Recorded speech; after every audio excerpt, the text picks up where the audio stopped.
तानी दिल लेके भाग जाइबे। हम जाना तानी दिल लेके भाग जाइबे।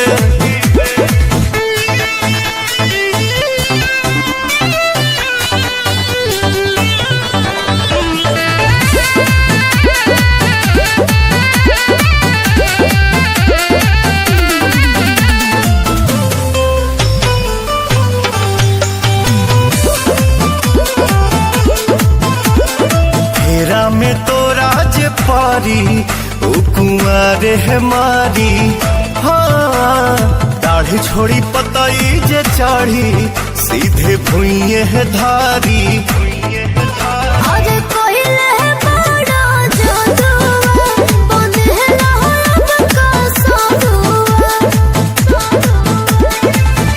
लगता